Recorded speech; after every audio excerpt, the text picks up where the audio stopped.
အားလုံးပဲမင်္ဂလာပါတို့ယူ channel ကနေပြန်လည်ကြိုဆိုလိုက်ပါရယ်ဒီနေ့ 1B ရဲ့ကအုံကုန်းကြီးဖြစ်နေရဲ့ Airbag app ဘယ်လိုဆုံးသက်သွားမလဲဆိုတာကိုကျွန်တော်အမြင်ရပြပြသွားမှာဖြစ်ပါရဲ့ Airbag ဆိုတာက 1B ရဲ့မှာအကောင့်ဆုံး app ဒါမှမဟုတ်ကျွန်တော်တို့တည်ကျင်လာတဲ့ကာရီတာတွေအဖေတွေကိုတစ်ခုပြီးတစ်ခုချပြနေရဲ့အဲ့လိုပြောရင်မမှားပါဘူးအဲအားကြောင့် Airbag က 1B ရဲ့အရေးကြီးဆုံး app တစ်ခုဖြစ်တာကြောင့်ဘယ်လိုဆုံးသက်သွားမလဲဆိုတာကအရန်ကိုစိတ်ဝင်စားဖို့ကောင်းပါရဲ့အဲအကြောင်းပဲကျွန်တော်ရဲ့ personal အမြင်ရပြပြသွားမှာမလို့ဒီဗီဒီယိုတွေကအကြောင်းအရာတွေကတရားရဂိုင်းတော့ဖြစ်လာမှာတော့မဟုတ်ဘူးဘာလို့ဒီဗီဒီယိုကိုလုပ်ရလဲဆိုရင်ကိုကြိုက်နေတဲ့အရာတစ်ခုဘယ်လိုဆုံးသက်သွားမလဲဆိုတာကိုတွေးကြည့်ရတာကပြောဖို့ကောင်းလို့ပါအဲဒါကြောင့်ပဲကိုလူတို့ကလည်းဘယ်လိုဆုံးသက်မယ်ဆိုပြီးတော့တွေးထားတယ်အဲဒါကို comment အောက်မှာရေးတော့လို့ရပါရဲ့အဲဆိုရင်အချိန်ဆွဲရတဲ့ဗီဒီယိုလေးကိုစလိုက်အောင်ကဲပထမဆုံးအနေနဲ့ Airbag app ဘယ်ချိန်မှပြီးမလဲ Airbag ကဆိုရင်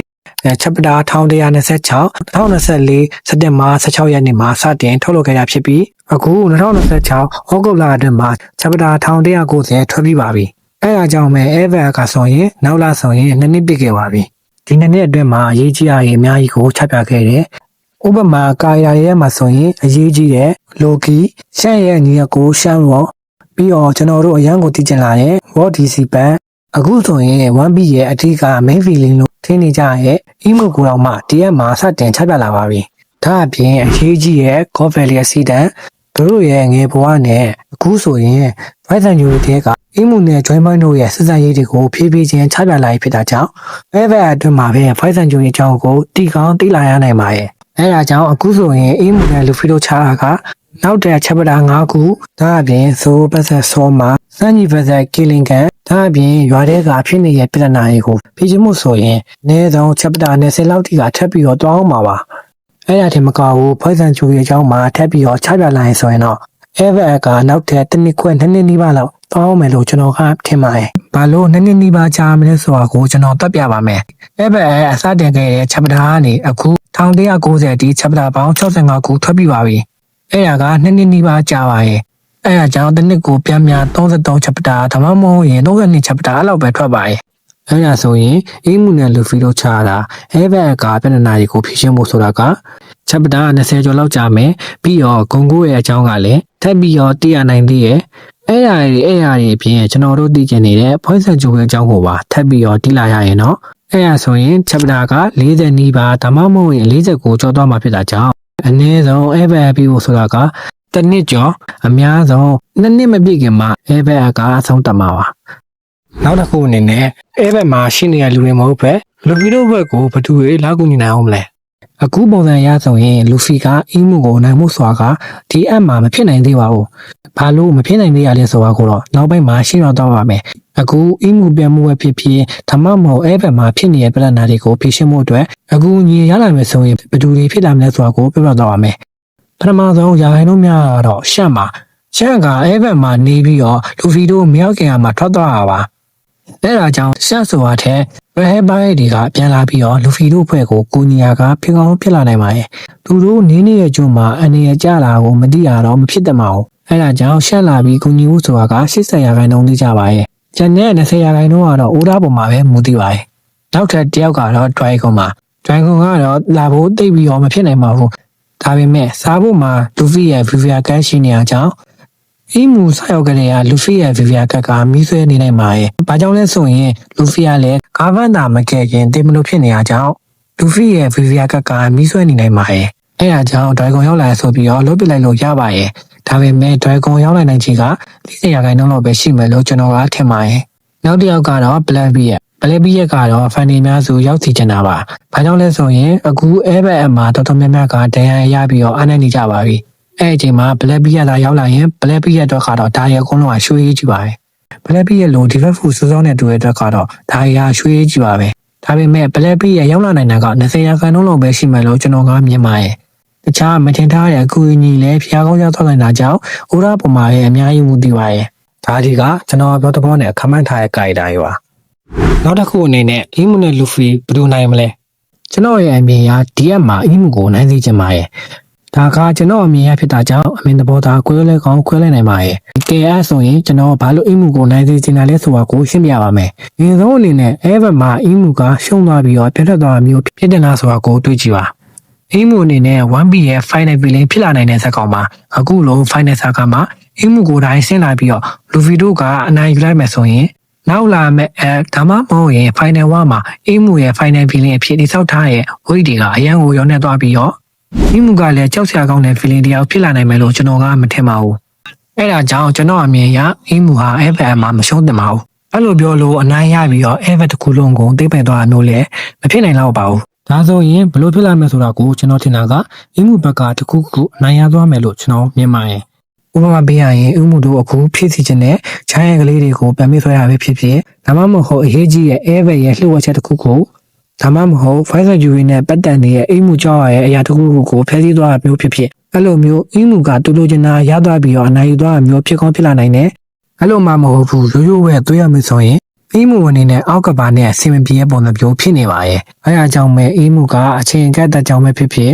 ဒါမှမဟုတ်ဗီဒီယိုဖက်ကအကူအညီရောက်လာလို့ပဲဖြစ်ဖြစ်အဲ့လိုမျိုးကြောင့်အင်းမှုကပြန်သွားရလေဖြစ်ကောင်းဖြစ်လာနိုင်တယ်ဘာပဲဖြစ်ဖြစ်အင်းမှုအနေနဲ့တူလိုချင်တာတစ်ခုခုတော့အဲဘက်အဆုံးမှာရောက်သွားမယ်လို့ကျွန်တော်ကမြင်ပါတယ်အဲအားကြောင့်လူဖီအနေနဲ့အဲဘက်မှာအင်းမှုရဲ့ level လောက်ထိရောက်လာမယ်လို့ကျွန်တော်ကမထင်ပါဘူး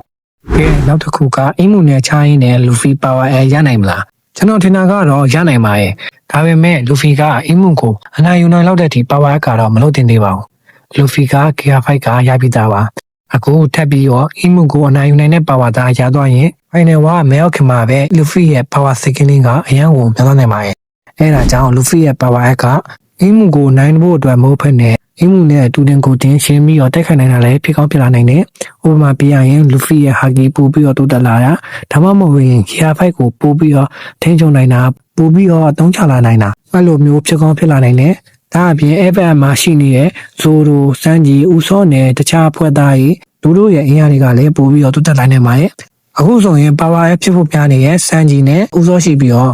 ဇိုကလည်းဒီထက်ပိုကျတဲ့ power အမျိုးရသကောင်းရလာနိုင်ပါရဲ့။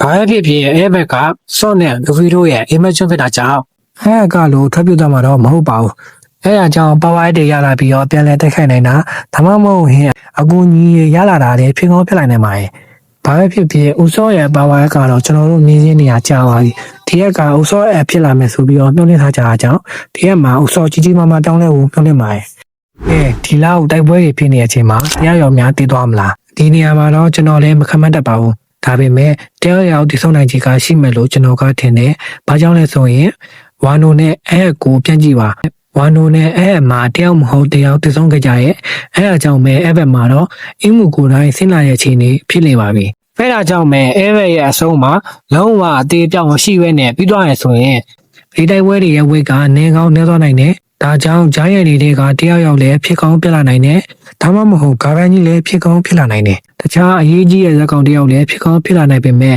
store head ဘိုင်းတွေကတော့မဖြစ်လာနိုင်တော့ပါဘူး။အများတွေကဦးစောကိုအသိမဲ့လို့ပြကြပေမဲ့ကျွန်တော်အမြင်ကဦးစောကရေးချင်တဲ့ဇာတ်ကောင်မလို့အိုဒါကမတက်တော့ပါဘူး။အခုဆိုရင်ဂါဖန်ကလည်းအင်းမှုနဲ့ချားရင်နဲ့လက်ထပ်ပဲဖျက်ထားရဖြစ်တာကြောင့်ဂါဖန်ကိုယ်တိုင်ပဲတည်မလားဒါမှမဟုတ်တခြားဂျိုင်းရည်တွေပဲတည်မလားဆိုတာကိုတော့ကျွန်တော်တို့စောင့်ကြည့်ရမှာပါ။ဘာပဲဖြစ်ဖြစ်ကျွန်တော်ကတော့ဒီရက်မှာစောမကိုတည်စီချင်ပါတယ်။အဲဘယ်ဘလုံးဆုံးတော်တော်မလဲဆိုတာကိုအချင်းချင်းပြောရရင်တော့အိမ်မှုနဲ့လူဖီတို့ထိတ်တိုက်တဲ့ပွဲတွေဆက်ပြီးတော့ဖြစ်နေအောင်မယ်။လူဖီအနေနဲ့လည်းအိမ်မှုကိုအနိုင်ယူနိုင်လောက်တဲ့အထိ power ကမဖြစ်လာတော့သေးဘူး။ဒါပေမဲ့လူဖီရဲ့ power ကတော့ဖြစ်ကောင်းဖြစ်လာနိုင်တယ်။နောက်ပြီးအိမ်မှုအနေနဲ့လူရဲ့အကြောင်းရင်းတစ်ခုခုကြောင့်ဖြစ်ရင်ဖြစ်ဒါမှမဟုတ်လူဖီတို့ဘက်ကအကူအညီကြောင့်သူနေရဲ့နေရာကိုပြန်ကောင်းပြသွားနိုင်တယ်။လူဖီတို့ကိုအကူအညီနေတာကလည်းရှန် dragon ဒါမှမဟုတ်ဖိနေချင်းနေတဲ့ black bear စတဲ့လူကြီးကနေအကူအညီရရင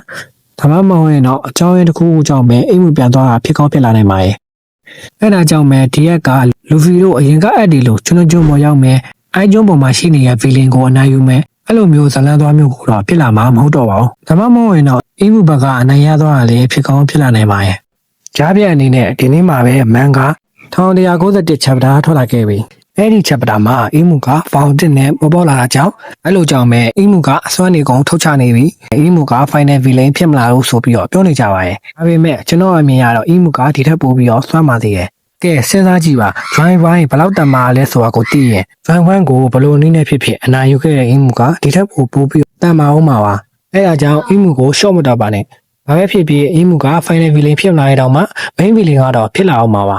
ကဲဒါဆိုရင်ဒီရက်မှာဘယ်သူတွေတည်မလဲလူဖီရဲ့ပါဝါကဘာဖြစ်လာမလဲဥဆုံးအနေနဲ့ဘာကြောင့်ဒီအရေးပါလာမလဲဆိုတာကိုလူတို့အမြင်ကိုကွန်မန့်အောင်မှာရေးသားလို့ရပါရဲ့ကဲဒါဆိုရင်ဒီဗီဒီယိုလေးကတော့ဒီလောက်ပါပဲဒီဗီဒီယိုမှာလိုအပ်ချက်တွေများစွာရင်